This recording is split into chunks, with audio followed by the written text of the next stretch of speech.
Welcome to the webinar, Introduction to Investment Management Theory and Practice, also known as Yale's CIMA Prep course.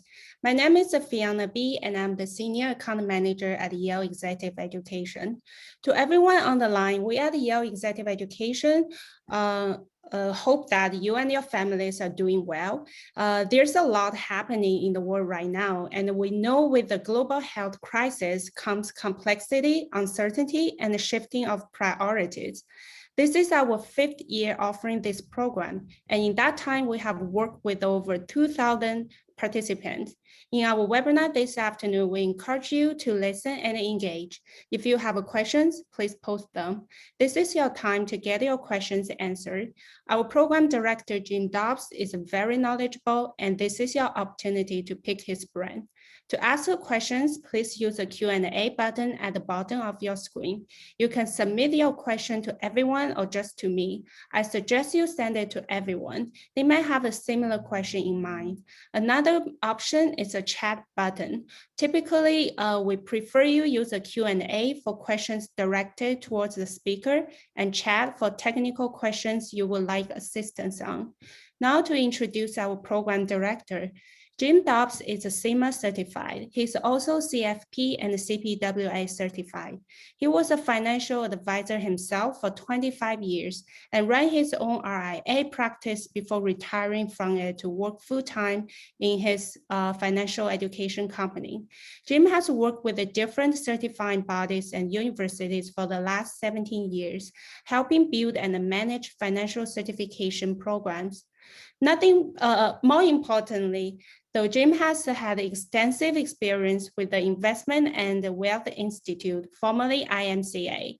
He personally helped create the CPWA certification and has served IWI in many roles, including as chair of IWI's Technical Advisory Board. You will see he's a passionate guy. He's committed to success, and he measures his success based on yours. Let's welcome Dobbs. Well, thank you, Fiona. That was very nice. Can you see and hear me okay? Yes. Great.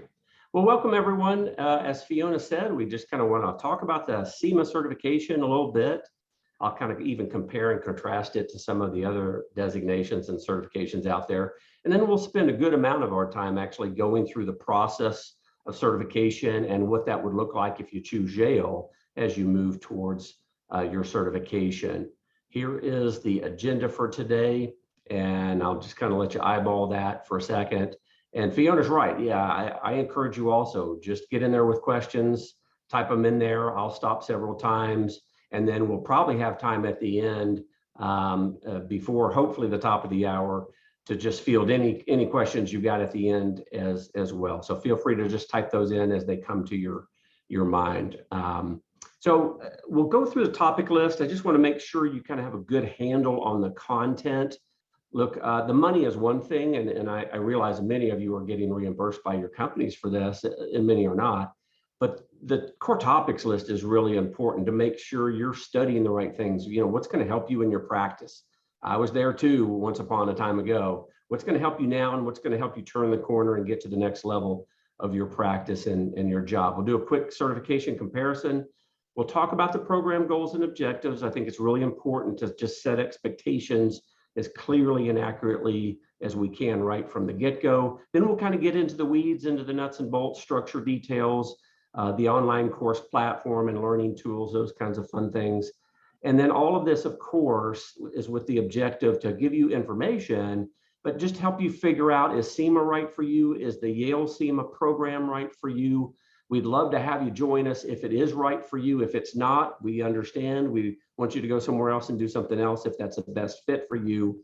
But at the very least, I think we can get a long way towards helping you figure out if this is a good fit for you during this little session we have here. All right, so I'm not going to go through all the core topics list, and there's a longer one. So if you don't have the longer one, like the 5 or 6 pager with all the sub topics, shoot me a copy or shoot me an email there to my Yale email, and I'll be happy to send you a kind of a color-coded PDF version of this with more details, and the exam weightings are on that PDF as well. That'll give you a little bit better idea of where you're going to spend most of your time in this course and in this program. So we start out with fundamentals. You know, it's just kind of a refresher of your business school days, if you will. Then we're going to kind of get into what I call the Series 7 overview or refresher, if you will, just traditional investment vehicles, stocks, bonds, equities, options and derivatives, etc. Then the real fun begins. We get into portfolio theory, but also behavioral finance. Having been in the business a long time, just like you, I think we all know we can know a lot of theory, we can know a lot of technical things to really help our clients. But if we can't manage our own behavior and help our clients do the same with their own as well, then yeah, we're not going to be very successful. So we want to mix the old school theory with behavioral finance. We do that in module or section 3. Risk and return, that's where a lot of the math lives in this program. I'll talk a little bit about that in a little bit.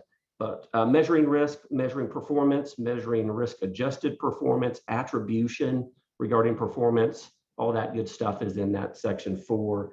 And then we'll wrap it up with kind of even more application, client discovery, investment policy, not just for your institutional clients, but I think you probably ought to have those for most, if not all of your individual clients as well, for a number of reasons: portfolio construction, manager search and selection, and then portfolio review and revisions, especially doing any kind of asset allocation, but also active management as well. So again, shoot me an email. I'll get you that, that more detailed topic list and formula sheet if you don't already have it.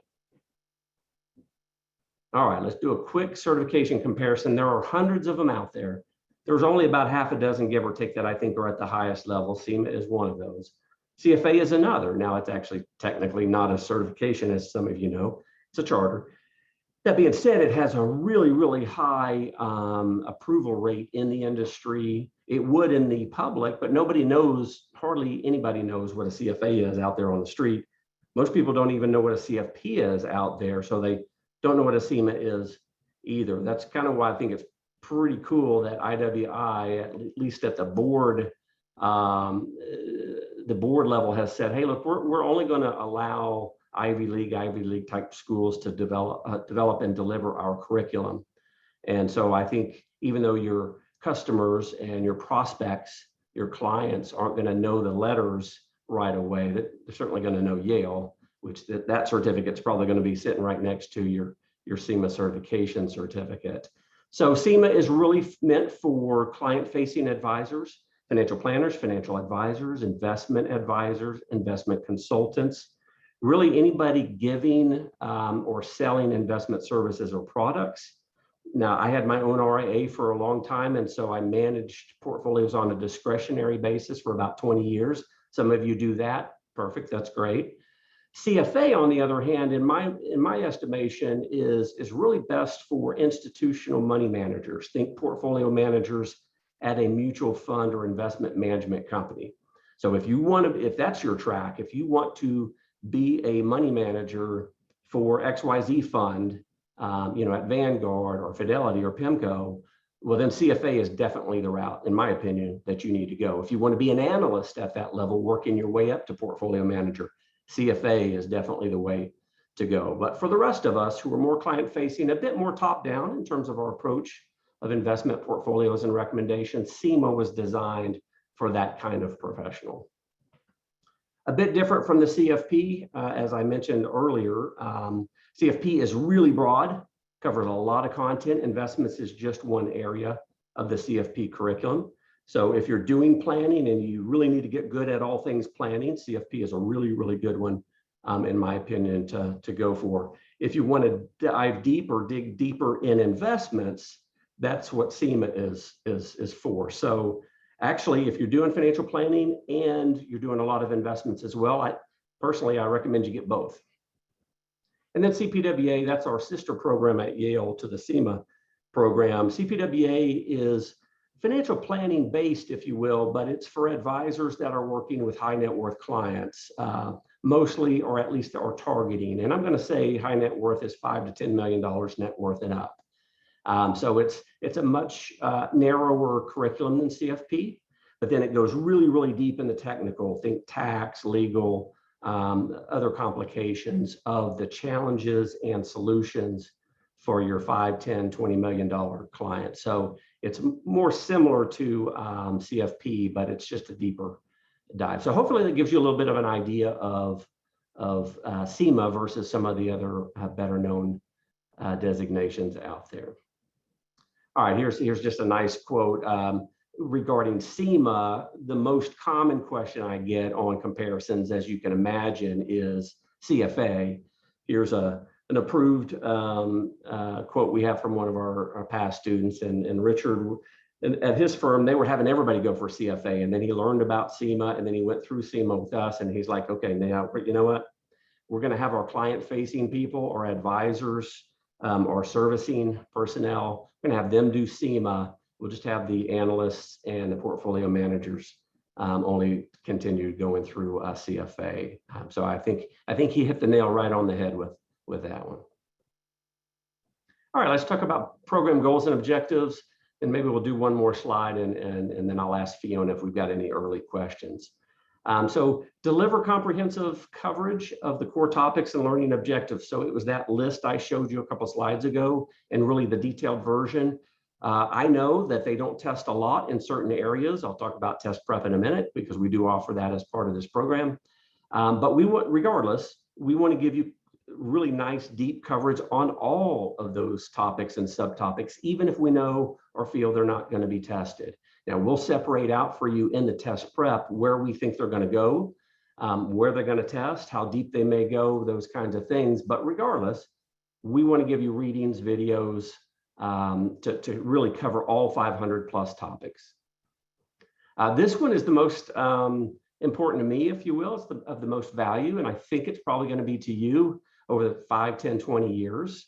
But it's really hard to measure. I'll admit that. We try to measure everything in this program, but it's really to be practical. Can you take back knowledge, skills, tools, resources that you learned or developed in our program? Can you take those and put them right into your practice, into your job function, like right now, and then work to sharpen those to serve your clients better or to bring in new and or better clients, if you will. So that's really important, because I think in 20 years, we'll all be happy we had the CIMA certification, and you'll be happy you did it through Yale. But I think it'll even be more important that is like, yeah, that was a corner turner for me. I was really able to up my skills and take my practice to the next level at that point in my career. I think that's where all of this kind of comes together. So we certainly hope we can help you do that. And then last but not least, yeah, you're going to be, as the time goes by and the months go by, the weeks turn into months, you're going to start turning your attention, if you're like most of our participants, and you're going to start thinking about the exam. And so we've got a nice platform to help you. The pass rates, I think, are a pretty good indicator that works if you just follow the plan and put in the time. So we get that. We get that. Ultimately, really talking nuts and bolts, you're going to want to pass that exam and hopefully pass it on your first attempt. And we want to help you do that. All right, so the program is set up for really maximum flexibility and convenience. There's really only one timeline, if you will, in terms of Yale, and that's 1 year. I'll talk about that in a minute. It's all online, no need to travel. Everything's on demand, and it's asynchronous. So it's not like, well, you're coming in February, or in this case, you're coming in July or August, and then you study a couple of months, and then you do this, and you do it all in order. And if you don't show up, there's a problem. We did away with that a long time ago. We realized you guys are really busy. I mean, practice, family, friends, other obligations. We want to let you study whenever it works for you. If that's 2 in the morning, so be it. So everything is on demand. Everything can be downloaded, copied, saved, or printed, as long as you don't share it with anybody. I mean, you paid for this course, this program, so you can do what you want with it, just don't share it. But because of that, then you can study whenever and wherever you want. You don't have to be online to study. The only exception to that is when you're taking some required tests at our course level, I'll talk about in a little bit. You need to be online to do those. Everything else, actually, you could just download and study, both in the course and in the test prep area. So really meant to help you get through this at your own pace. I thought that was really important when I did all these certifications and grad programs and whatever. One thing I saw over and over again with adult learners in particular, as we kind of move out in our life and our career, some move faster and some move slower. And sometimes there's a big chasm in between. So if you want to rush through this and try to get through in 6 weeks, which we have plenty of students do, that's fine. If you're able to do it, if you're capable of it, you can do that. And you won't be slowed down by people who are moving through more methodically or just struggling with the material. On the other side, if you are somebody that wants to move through it at a bit slower pace, not so rushed, because you want to take it all in, I applaud that. I don't want you to be stressed out by the people that are trying to move through real fast. So we kind of did away from the formal cohorts, if you will, really just allow you to move through at your own pace, whatever works for you. And, you know, once you've got a study schedule, which we give you plenty of those kind of templates, if you will. You know, you start one and then boom, you pick up 5 really big clients, and for 3 weeks, you can't do any studying. That's okay in a program like this. So again, another reason to make this really fully asynchronous.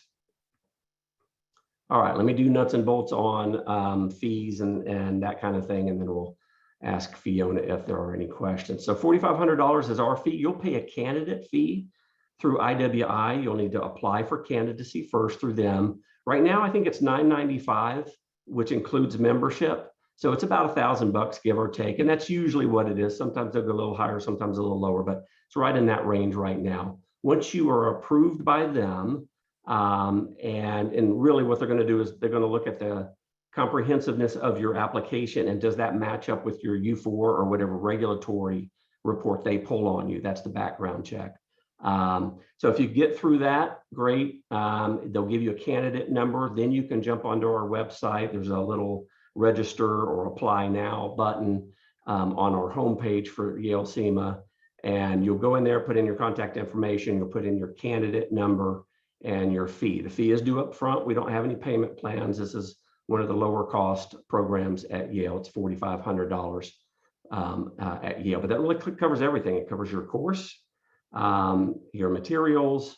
It covers all of your test prep. There's nothing else. You don't need to buy Wiley or Beta or anybody else. You just stick with our study material, and candidates say that's really all you need. You can apply and move into our program at any time. So a good example, and I think that's important for you to think about your schedule, family, and your practice, because if there are some times in the year that like are super busy and you know it's going to be that way, then you probably don't want to start right before that. So a good example is you're a financial planner, financial advisor. You don't do tax compilation, but you do some tax work, and you work with your clients' CPAs in the spring, getting ready for that first April deadline.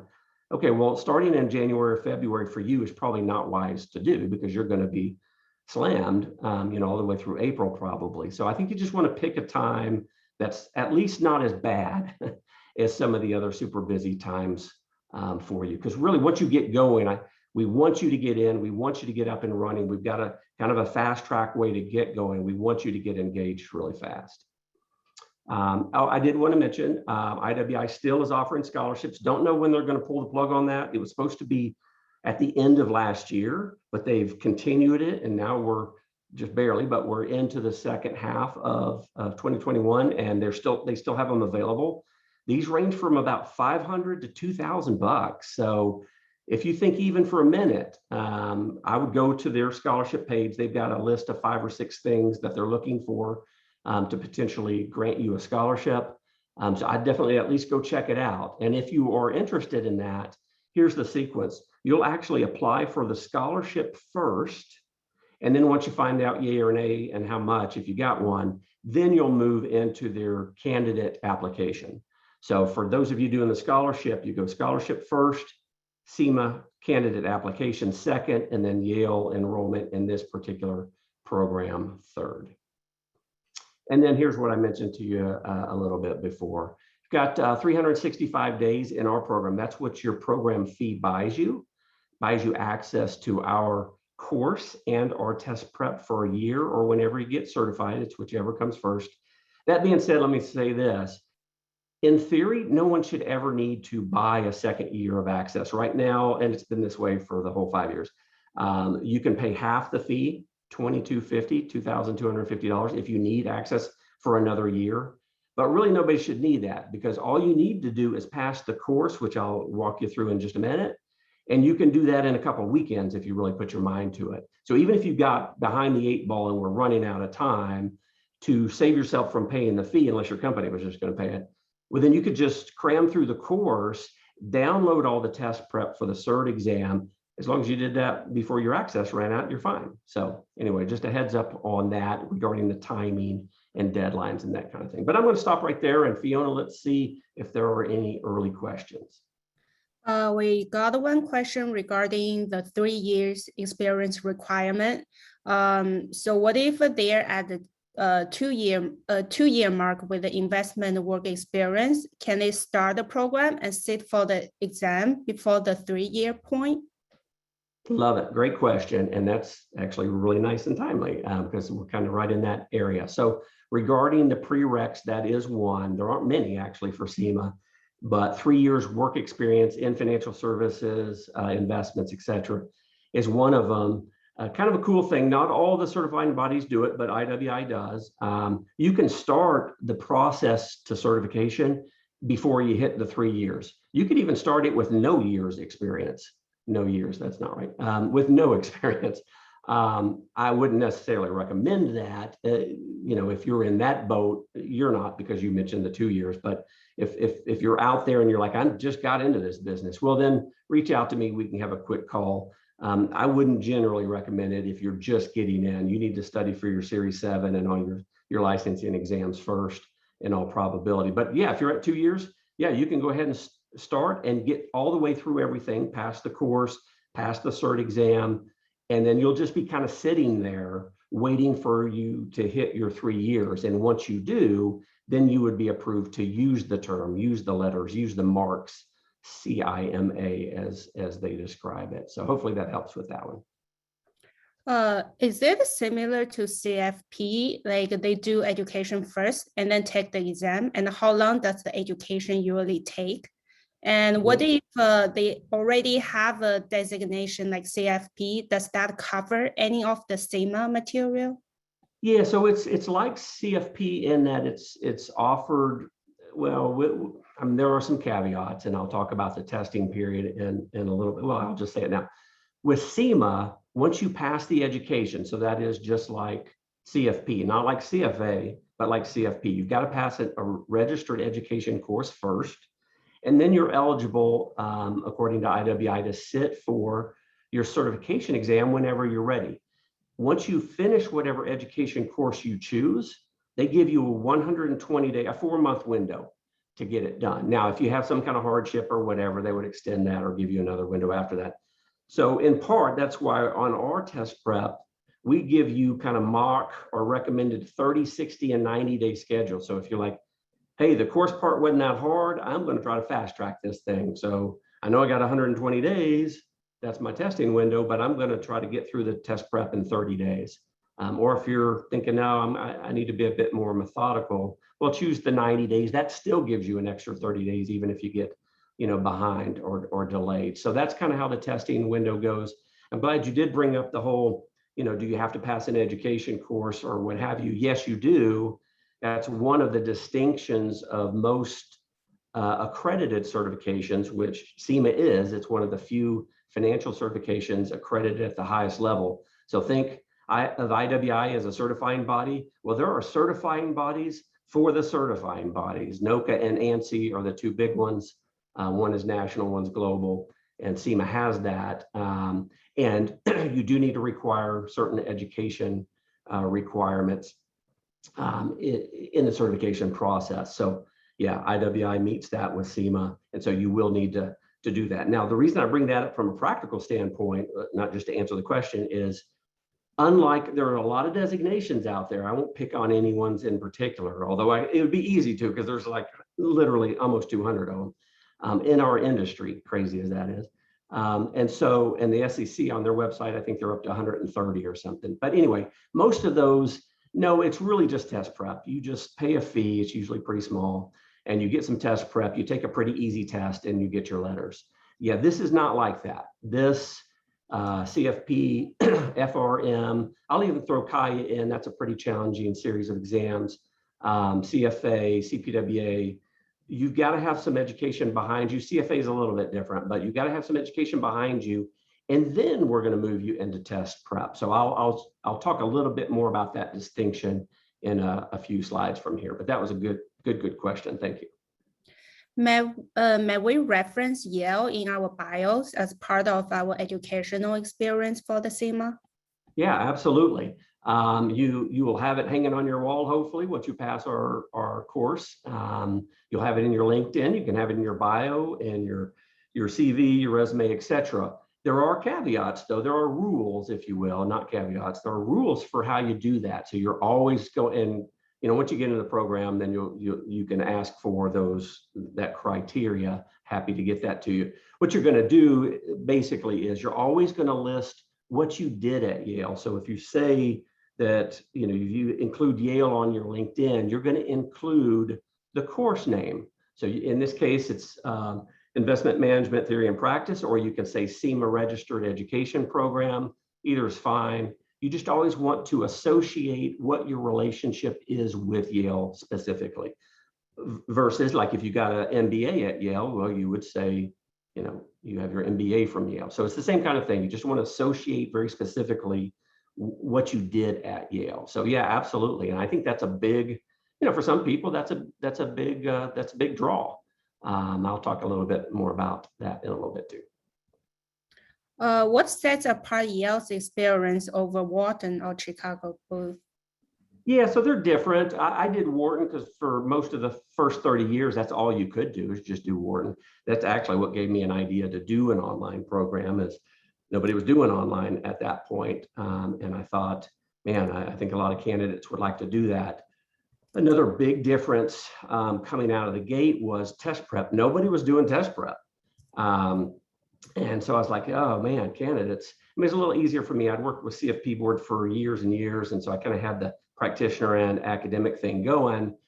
But for a lot of my fellow classmates, I could see them really struggling. And there just weren't a whole lot of test prep resources out there. So from the beginning, from the get-go, we included full-blown comprehensive test prep with the idea that we're going to be with you from the day you come in and log in to the day, hopefully, that you get certified. And over 90% of our participants do eventually get certified. I'll talk a little bit about that in a little bit. Look, I am very proud that around 60%, sometimes 65%, but right now around 62% of the new CIMA candidates choose Yale. And I think that's a function of word of mouth. People, they understand pass rates are pretty high at Yale. If you go to the website on IWI and pull up their exam overview screen and whatever, now they're a little bit out of date there on their quarterly testing window, but it was 74% pass rate there, and ours was 77. But the vast majority in that quarter were Yale candidates that took that test. The long-term pass rate for everybody is over the last 2 years. Somebody can check me by going to their website and just confirming this. I want to say around 56% over the last 2 years. And ours is quite a bit higher than that. So I'm really proud of the students. Look, yeah, we give you the material, but you still have to do the work. You still have to follow the plan as it works. The last thing I'll mention in terms of the different programs is, look, some people just need to go sit in a classroom, right? I mean, whether it's ADD, which I have a bit of that myself, as you can probably tell, or something else. Some people just, it's like, no, Jim, it sounds all good, but I got to go sit there and focus. And I need to be forced to focus. So Wharton would be a good option there. You're certainly going to need to buy test prep, though, to help you on the backside of that, because they don't really do that still at Wharton. But we don't offer an in-person. So if that's a real critical issue for you, then yeah, you'll need to go to one of the other programs. Good question, though. Thanks. That's all. Thank you, Jim. You can continue. Okay, great. Well, let's just keep moving on here. All right, this is a big one, study time expectations. It's not all over the board. I've been doing this for a lot of years and many thousands now of CIMA candidates, and not to mention thousands more of CFP and CPWA candidates as well. 150 to 200 hours all in, like from day one you log in to our course, our program, to the day you take and pass your certification exam. 150 to 200, somewhere in that range is really normal. That being said, we do, and we see them, you know, as Fiona mentioned, I mean, we're at like 2,400 students in 4.5 years or something. So we've had a lot of candidates come through this program, and there have been plenty that knocked it out in less than 100 hours. You know, I want to say 3 weeks is I'm not challenging you, but 3 weeks, 3.5 weeks is right around the record for day one logging in and passing the cert exam that quick. But you know, that's an exceptional student, and probably one that has a bit more time on their hands versus if you're, you know, fully, you know, saddled with your practice and all the demands. So, but you can do it in less than 100 hours. We've seen that plenty of times. Now, occasionally we will see candidates like they're newer to the business. All they've ever done is their series exams. Series exams are definitely, like the 7's a good example. That's not an easy test, but it's not a really difficult test. That's, I'm going to say, somewhere between beginner to intermediate compared to a CIMA or a CFA or a CFP. So if you struggled with your series exams, maybe you have learning challenges or disabilities. A couple of my kids have those. So if any of those things, you know, characterize you, then it may take you longer than the 150 to 200. And every once in a while, we have somebody report, Jim, I've been keeping it on Excel, my timesheet the whole time. I'm over 500 hours now. So it doesn't happen very often, but we do see that. So the point is, it varies. And of course, it varies on a number of things, which you're probably already guessing. Experience, existing knowledge, especially technical knowledge. Have you done other certifications at a high level before? That helps because you know the rigor expected. Study habits. Focus is a big one, and I'll mention that, just drill that one at home even more now, because I know we're kind of coming out of COVID, but we're still kind of dealing with COVID. And a lot of you are at home, or at least home more than in the office. So the good news is you've got more time to study, if for no other reason, lack of commute. The challenge is, but the kids and the spouse and who knows what else is going on in the house, and sometimes you just can't get away. A lot of this content is really deep. Some of it's not, but a lot of it is. And we know that when you're studying something challenging that's on the more technical side, studies show that for most of us, it's about 15 minutes, that it takes 15 minutes just to kind of clear the mind, get into the new content, and get in there deep. So if 15 minutes is the lag time before you get to productive study, and 1 to 2 hour time slots is usually best, man, you really got to be careful. You got to be efficient about your study time. So some of you have more time to study, but I caution you, really try to pick out the times where you can get alone, you can get away, you can kind of put on the noise canceling, you know, headset or whatever, and study. Test taking skills obviously have something to do with how long it's going to take you to get through as well.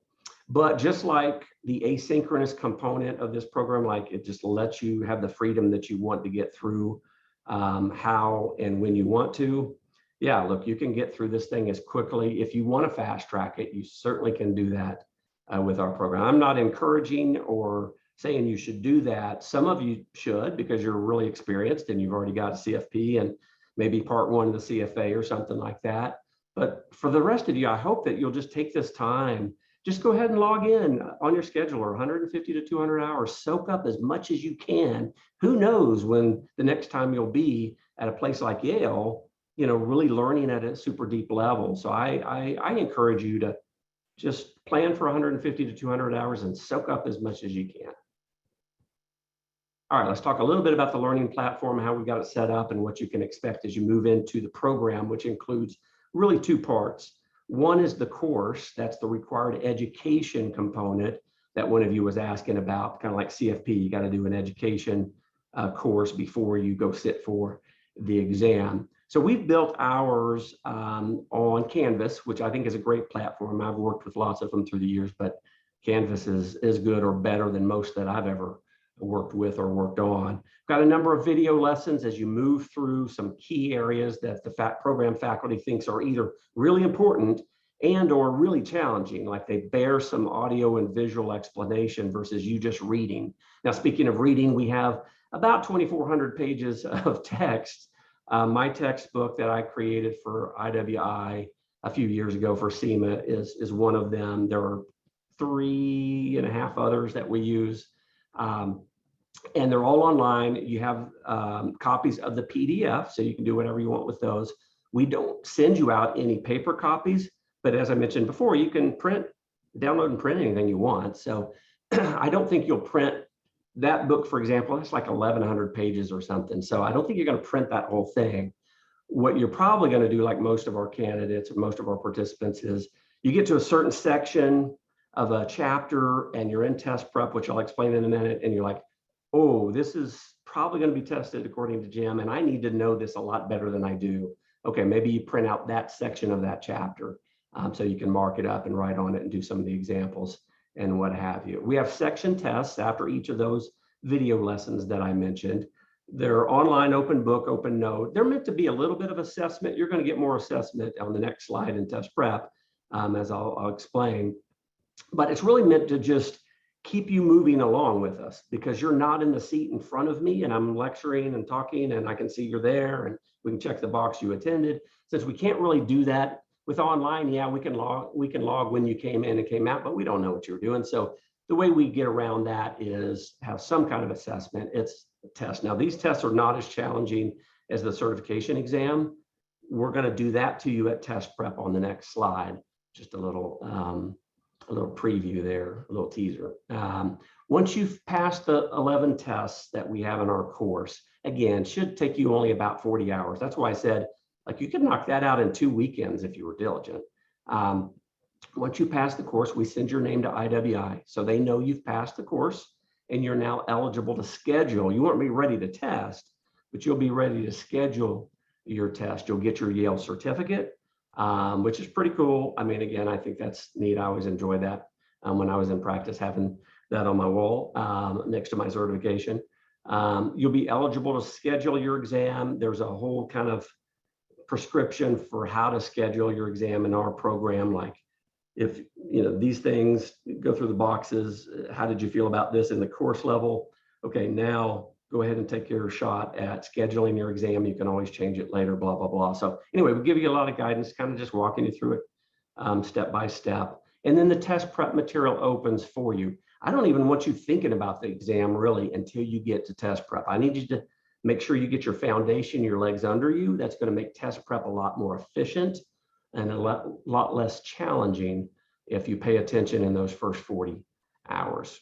So here's a little bit about the test prep that we have for you. 30, 60, 90-day test prep schedules or samples, as I told you earlier. You don't have to stick to any of them. It looks like around half, maybe between 40 and 50% of our candidates, according to the surveys we give to you after you finish the whole thing, try to use these. For some people, they're really, really incredibly helpful. So like, if you're like, I need a blueprint, Jim, I need not only for you to tell me in each section what I probably do or don't need to know, but I need you to like step it out for me week by week. So there you go, we did. So you can choose the fast one at 30 days, 90 days. If you have no idea, I just tell you start with the 60 days and you can speed up or slow down as you need to.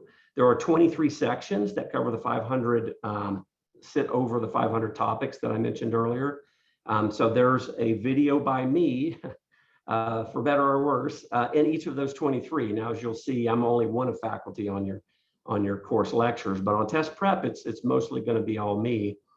But I want to go through the 23 sections, test prep slide by slide, as you can see on that next line, 1,500 test preps.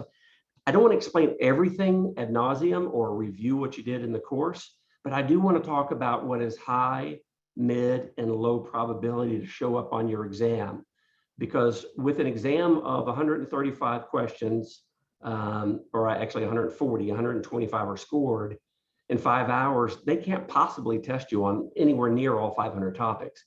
I just need to give you some guidance so you can narrow it down a bit and not spend forever studying a bunch of things that probably are not coming your way. So that's just me moving you through the 23 guidance. So you're going to create an inventory, high, mid, low probability. You're definitely going to work really, really hard to master the mid and high probability. You're going to have test prep slide summaries of those things. Sometimes that will get you over the hurdle. You're like CAP-M. Oh yeah, I remember that from finance in college, or I remember that from my CFP days or whatever.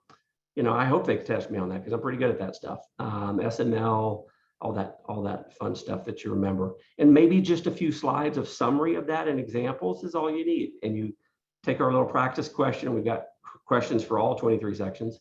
And you're like, yeah, that was no problem. I hope it's that easy. And then you just move on. But if you hit something that is really challenging and it's highly tested, you're going to probably need to move beyond the slides. You're going to need to go back into the lecture, or you're going to need to get back into the readings, because that's the deepest dive. Remember, 2,400 pages. And there's some nice ways to search and find what you need to once you find the right reading or the right lecture. So anyway, that's kind of the sequence. You're doing videos, you're doing slides, and you're doing practice questions over and over for 23 times. And then you'll take the full length mock exam. There are actually about 5.5 mock exams built into this whole process. But in the old days, when we actually said mock exam 1, 2, and 3, hardly anybody did 2, and almost nobody did mock exam 3. And that's not good, because I have questions in there that I need you to see, because I think you might see something like that on the exam. So we just went to the 1 full length mock exam and rolled all the other mock exam questions into the practice sets, just increase the odds that your eyeballs would see them, just in case they come your way come test day. All right, I'm going to leave this calculator policy up for you to kind of read through a little bit and ask Fiona if we've got any more questions. The study time 150 to 200 hours include total education, test prep, and passing the exam?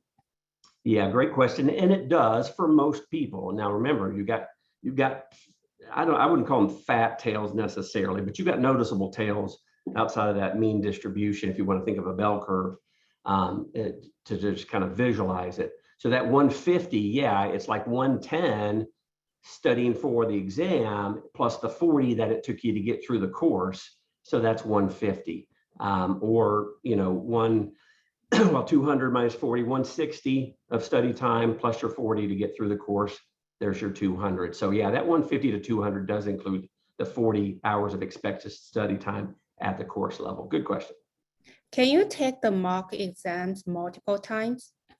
Yeah, you can do any of our practice sets, including the mock exam, multiple times. Now, great opportunity. So thank you very much for asking that. You probably didn't know where I was going to go with this, but it's a great, and you'll see it in our course because there's a lot of best practices, tips, do's and don'ts. And here's one of them. Unlike most of the securities exams, we took the licensing exams. Most, not all, but most of those I would categorize as recall, memory, that kind of thing. So if you see questions and the questions in your prep are almost identical or really, really close to your exam, you're good to go. Well, these exams aren't that way. They take a whole different level of analytical thinking and reasoning. So memory and recall is just kind of the base level of knowledge, and then you got to build on that while you're sorting through a question that asks you to analyze some information, and you could end up going a couple of different ways, and you need to know which way to go. So with that in mind, the questions you want to use very carefully. You want to do readings where necessary. You definitely want to study those summary slides, the test prep slides, really, really thoroughly. Because once you've seen any one of our practice questions or the mock exam, even though you can take them over and over again, unlike when you did the 7, that's not the magic bullet here. Mixing metaphors there probably, but that's not the formula that's going to get you there. You really need to comprehend this information. And if you're like me, like the 3rd or 4th time I've seen a question, it's just stuck in my head and I can remember it for a long time. And so that's not going to help you think through the wording of the question and all the different answer choices and why C is correct and all the others are incorrect. So we want to give you very challenging practice questions, which we do. Most of our students say they're definitely at least a little harder than the certification exam itself, and that's by design. And you want to be careful not to just think, okay, this is Series 7 all over again, or some of those many, many designations where you just do some test prep and take an easy test, where all you really did was study the practice questions. You're not going to do this no matter which provider you choose. You need to get into the material. You really need to understand it before you get into the test prep questions, because the memory trap is going to kick in at some point, And I'm going to say about the third time, give or take, that you look at practice question, you're kind of going to lose the assessment value at that point, because all you're assessing at that point is your memory. So just a word to the wise, no matter which program you choose or which certification that you go for, when you're talking about this real high level of certification, I've seen that be a challenge for some of the candidates who are going for their first high level certification. So just a word to the wise there, but great question. The last question is related to the current slide. Is there a specific calculator requirement? Yeah, good one. So there is a specific calculator requirement according to IWI, and I pulled this right out of the candidate handbook. You can go to their website or our website to get a copy of this. Here are the current calculators they allow. I've highlighted 3 that are really popular, and I think you would be fine with any of these. Now, I use the HP12C, which is right next to one of the highlighters. Now this is a popular one. It used to be more popular. It's certainly one of the more advanced ones, and you can do some really cool stuff on this one that you can't do on with any of those others. But the learning curve for this one's really brutal. So unless you're willing to spend a few hours, I mean, literally, working your calculator to get your arms around it, I wouldn't bother with the HP12C, even if your colleague says, oh yeah, get the HP12C. I think one of these others is probably better if you're not real good on your financial calculator or don't have one. Go to tvmcalcs.com if you have, any kind of hesitancy or stress about that, or if you're thinking, is my calculator good or not? Go to this free website. It's pretty cool. A professor somewhere created it. It's got about a dozen of the most popular financial calculators. So whatever you've got, it's probably on there. And these 3 for sure are on there. And he walks you through about a dozen to 15 of the most popular calculations or computations you would do on these. And if you can do those, that's going to even take you a little bit beyond what we're going to do in our course. So I think that's worth spending an hour on, just to refresh yourself with your own calculator, or go pick one. He even has a little link in there within his website, how to choose my financial calculator. So if you're studying for CFA versus CFP versus CIMA, you might check these out. So anyway, great site, definitely worth spending 30 minutes to an hour on if you are feeling a little apprehensive about your skills on your calculator. Thank you, Jim. That's it. Okay, well, let's move on then. All right, so where's my help? Look, this is meant to be an autonomous course. It's meant to be self-learning. It is distance, but you do have some support, and I want to walk you through that. Now, none of the CIMA programs are offered for academic credit. So they're not going to be set up like if you were going back to school and enrolling in a course, working towards a degree. That level of faculty support is basically not going to be there for the most part. I guess it depends on what school and degree you were getting, back in the day or whatever.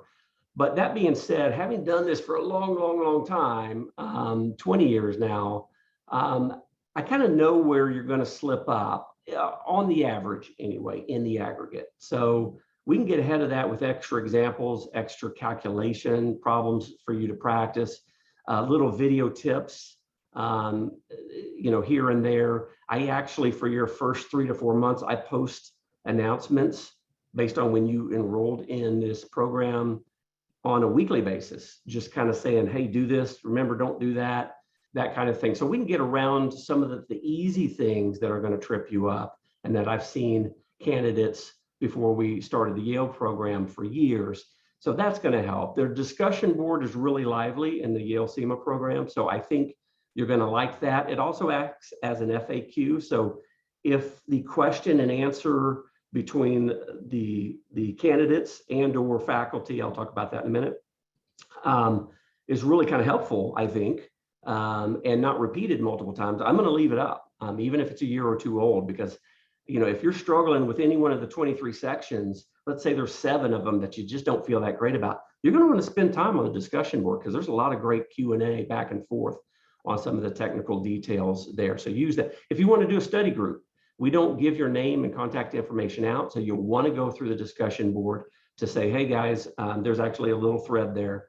And you can say, hey, I want to do studies groups on Tuesday night or Saturday morning or whatever. reach out to me here if you're interested. You have Yale, Canvas, and Dobbs education staff support from 8 to 5 Eastern from Monday through Friday. Actually, Canvas is 24/7. So if you're ever having problems like, oh, the video looked just fine yesterday, but for whatever reason, it's just not playing right, on my system today, you can reach out to Yale Canvas by phone, by chat. I like the chat one, they're the best, or email, and that's 24/7. So that's pretty cool. And then finally, on the content side, yeah, you are on your own and you need to do most of this yourself, but I do expect that you're going to get stuck here or there. And so when you do, a couple of us on faculty are there to help. We ask that you put it in an email so you have our response in writing, so you can put it in your notebook.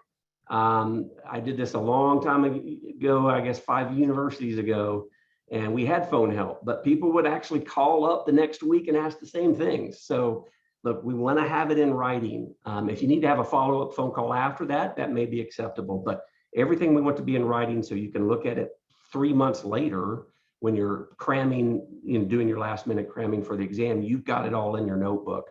And you get about a dozen of those. So we call them lifelines. So when you run into something and you're like in test prep and you're like, oh, I've got it right here in my inventory, section 7, this is highly probable. Jim said, you better know this. And from the slide and the practice questions, I even went back into the readings and read 3 pages of readings on it. I still don't get it. Okay, definitely use one of your lifelines there. You're going to reach out to, in this case right now, it's Eric, and through email, and he's available throughout the week. And you just go back and forth with him until you get it down. So that's how you're going to use that. So you're going to want to use those. I will say this, the vast majority of students don't even end up using anywhere near their 12 lifelines. Some of them do, but most of them don't. Some of them don't even use it at all. So that point being, it's pretty well laid out and pretty well detailed. So if you just follow the path, you may not even need that. But if you get stuck up to about a dozen times, we'll be happy to help you out. That being said, if you ever have questions on, am I studying the right thing? Is my study schedule, my timing, my time plan, is that appropriate? I just want to make sure I'm on the right path. You want to email me, you and I will have a quick 5 or 10 minute phone call. I want to make sure you have the right study plan and that you feel good about it. That way, it's 23 sections. I just want you focusing on the content, not are you doing the right thing? So that's how we'll get over that hurdle if you ever run into some hesitancy on, are you doing the right things? All right, great program faculty. This isn't all of us. There's 2 or 3 others as well. Toby Moskowitz is fantastic. You'll love him. He does a lot of the heavy lifting in investment theory, portfolio construction. He even walks you through some of the newer, well, so-called newer strategies like beta, smart beta, portable alpha, those kinds of things. Does a fair amount of math with you. Speaking of math, John Nersessian is going to do a lot of work with you in the videos, especially regarding that section that I talked about, risk and performance measurement and attribution. We have Dr. Ibbotson with us, which is awesome. I mean, he's a legend, and he goes over market history, as you would imagine he would, and he even actually looks into the future a little bit on some new research coming out, which I think we're all going to start seeing out there, but he's going to give you just a little bit of a preview in that regard. All right, I'll let you read through all the feedback. We're just about done here. I focus most of my attention on these surveys. We survey you after you've tested, after you've taken the CERT exam, pass or fail, and we really want your feedback. It was probably more important in that first year, where we needed to tweak things and whatever. But even though I realize not all of you will pass, although it's a high percentage on your first attempt, we want to get your score, and your qualitative feedback as well. So I'm looking for high 4s anywhere I can get them. Mid 4s would probably be good for a lot of programs. I'm just okay with that. So we really, look, we're not perfect, but we're working really, really hard on a weekly and some of us on a daily basis to make this as good as it can be. More quotes and results like this on our website in case you're interested. All right, so all of this we've been just trying to figure out is help you figure out, is the program right for you? How important is flexibility in managing your own study time? How important is customizing your learning plan? Like, do you have access to videos, recordings, practice questions, summaries, etc.? Comprehensive coverage. We certainly want to give you all 500 plus topics coverage in those areas, even though we know they're not all going to be tested. And that's what test prep is in part meant to help you get through. Do you have the motivation and self-discipline? Now, this is a big one, so you need to start thinking about this. This is not the Series 7. This is not one of most of the other, designation certifications out there. This is at the highest level. It's going to take a real commitment for you. That 150 to 200 hours, it's going to be really focused 150 to 200 hours for most of you. So you need to ask yourself, are you ready for this challenge like right now? And that's a big one. If you are, I want you to come join us. I hope you choose CIMA. I hope you choose Yale. It's great that Yale allows us all to be part of the Yale family, even though most of us did not get our undergraduate or graduate degrees from Yale. My last degree was from Carnegie Mellon, but Yale has invited me into the family. So you can be part of the family too. Just make sure you're up for the challenge. We're going to work you pretty hard as we get you ready for the CERT exam, but I think you'll have a great experience at Yale. When you're ready, you can go through our website or IWI's website.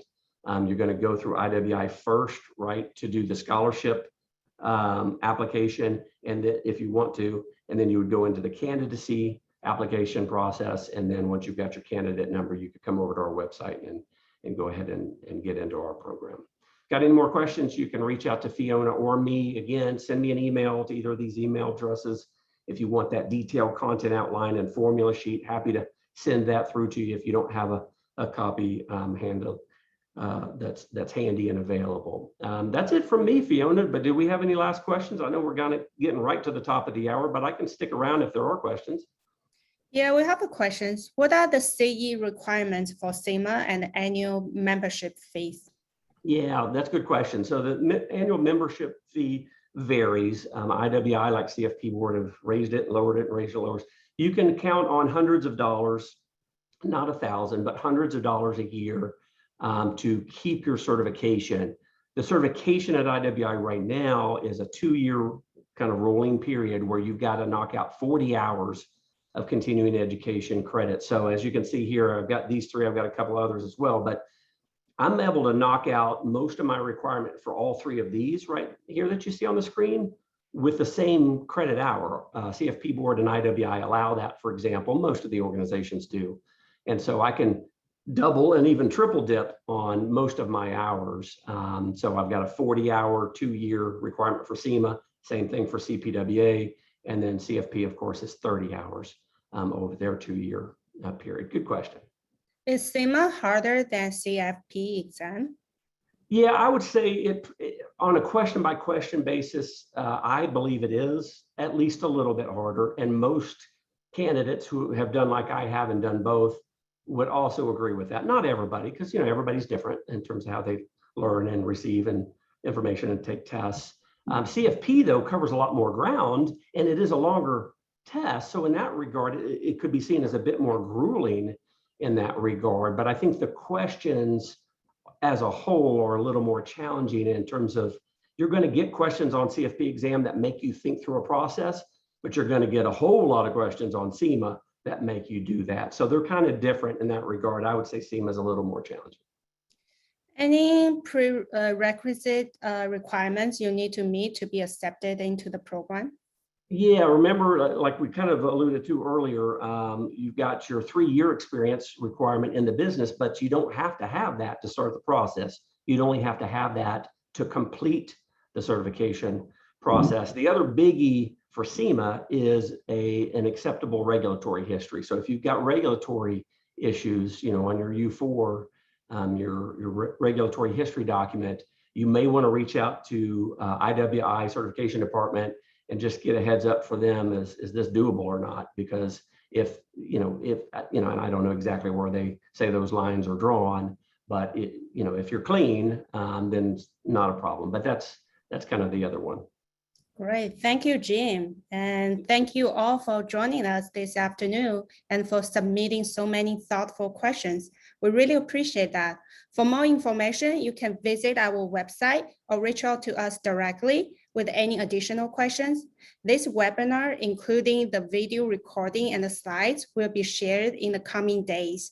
While we hope to see you in our program, we truly wish that you find a program and a path that's the best fit for you. So thank you again for sharing your time with us, and this concludes the webinar.